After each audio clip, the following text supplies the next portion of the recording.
Smiths Point infrastructure project on target. Potential entrepreneurs facing offer of funding. And a local sorority preparing youngsters for life. The Bahamas Tonight Northern Edition starts now. This is the Bahamas Tonight, the Northern Edition. Good evening all, I'm Megan Shepard. Thank you so much for tuning in. Topping news, residents and stakeholders in Smiths Point getting an update on the construction of the long-awaited seawall in that coastal community. The meeting, held at St. Jude's Parish Hall and hosted by the Ministry of Public Works, provided an opportunity for residents to speak to what they would like to see in that community. Kimberly Mullings has the details. Robert Mozas, Senior Structural Engineer in the Ministry of Works, provided an overview of the seawall and explained its plans to those attending the town meeting. Deputy Prime Minister and Member of Parliament for East Grand Bahama, the Honourable K. Peter Turnquest, put forth an idea proposing a possible cultural village after the Smiths Point seawall is completed, with vendor stalls, referring to the settlement as a mixed-use community, the front street populated by businesses, and the back operating as a residential area. We're talking about further enhancing the front street so that more of the residents who do not enjoy property ownership on this front street at the moment will be able to take advantage of what God has given them in terms of beautiful vistas and the seafront. So this is about being more inclusive as a community, ensuring that everybody gets an opportunity to share in what is available here and the opportunity that is available for further development. Most of the residents at the meeting were opposed to the idea of the cultural village, wanting to keep the community a residential area, home to fish fry on Wednesdays only. However, Turnquest says that he had no intent of disrupting that. He urged residents to keep an open mind and to think of the possibilities, noting that at the end of the day, they will respect the community's wishes, no matter what. Let's make sure that we make Smiths Point unique so that it becomes a cultural draw by itself, just by very nature of the features that it has, and create opportunities for everybody. But again, like I say, the community will decide, and we will comply with their wishes. Despite the idea of turning Smiths Point into more of an economic hub being initially shot down, residents expressed their gratitude for the construction of the seawall. The DPM was pleased with how the stakeholders received the seawall overall. This has been a long time coming, and there's been a lot of setbacks. Fortunately now we seem to be on a very positive path. The work is coming along wonderfully. The quality of the work we're very pleased with. So I know this is going to be here for a long time, protecting this community. And so I'm very pleased that the community is seeing the benefits. They're buying in and supporting the work that is being done. And again, at the end of the day, this will all be for the benefit and protection of this community for years to come. Most of the residents who participated in the town meeting asked the panel to consider including a set of stairs near outriggers and were concerned about the beach being handicap-friendly post-construction, but were told that at this time the plans did not make the property friendly. Kimberly Mullings, ZNS Network News. Now, Wall Construction was awarded the contract for the Smiths Point seawall in August of 2017. President of the company, Godfrey Wall, says that they have faced numerous challenges due to the extensive erosion and other factors, but notes that they are doing their best to limit disruptions to ensure that there is no loss of revenue to that community.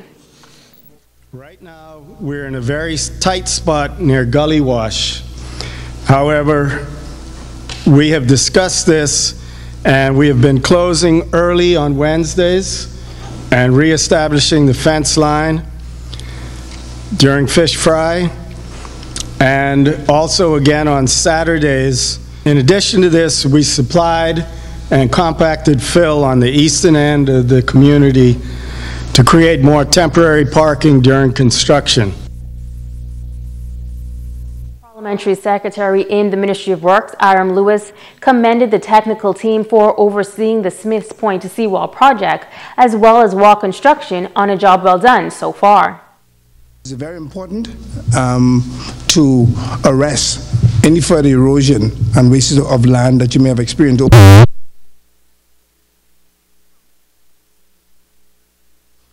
about 3 decades. Let me congratulate War Construction Company for being awarded the contract. As we travel around the site and do our inspections, we realize that the site is properly staged.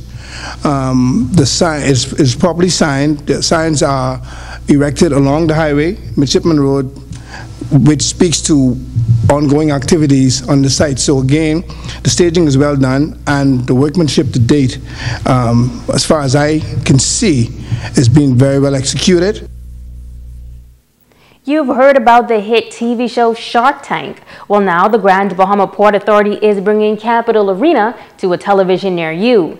Business owners on Grand Bahama will be presenting their ideas to a team of judges for a chance to win thousands in capital funding.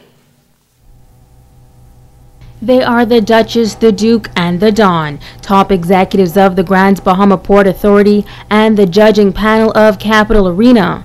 The 3-day competition is currently in the filming process. 18 persons will face the judges as they pitch their business ideas and face a series of tough business questions.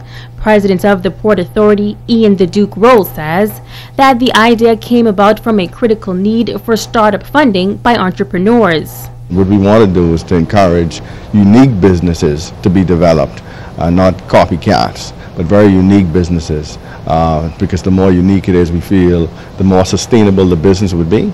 So therefore we branched out and developed this concept, and hopefully it lasts a very, very long time and it's very successful. Derek the Don Newbold says that the team is looking for unique business plans, but competitors must exhibit a clear understanding of the market.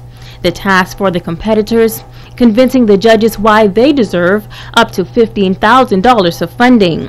We want to make sure that they clearly understand if it's an uncontested market space or if it's a space that's highly contested, meaning that they clearly understand their competition. And if there is competition in the market, how do you differentiate your business from that of your competitors? Do you understand your competitive advantage? What is your competitive advantage? And clearly being able to articulate a coherent marketing strategy in terms of how do you penetrate that market.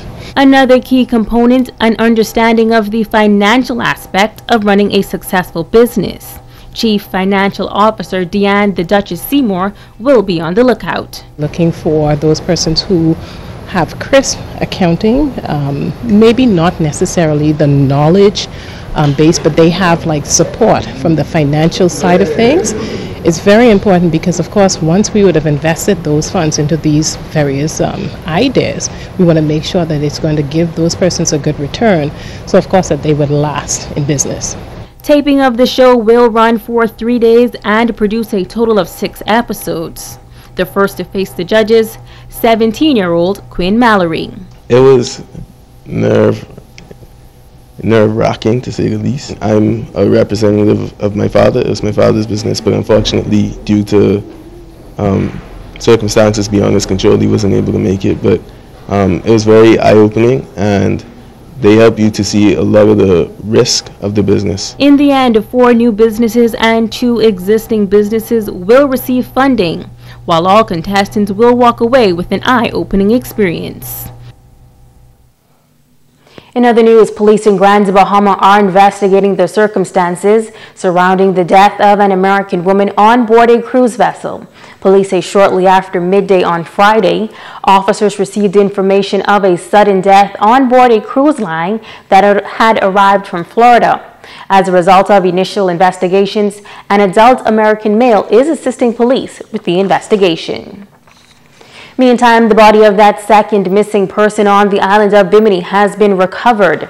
Reports say shortly after 4 p.m. yesterday, police received information that the body of a black male was seen floating some 50 feet offshore in the area near Bailey Town. The body was recovered and was identified as the second missing male, who was reported missing and last seen sitting in a small boat anchored at the rear of a business establishment last Wednesday. The lifeless body of the other male was recovered on Thursday. An autopsy will be performed to determine the exact cause of death. Investigations continue. Stay with us. The Bahamas Tonight, the Northern Edition continues in just a moment.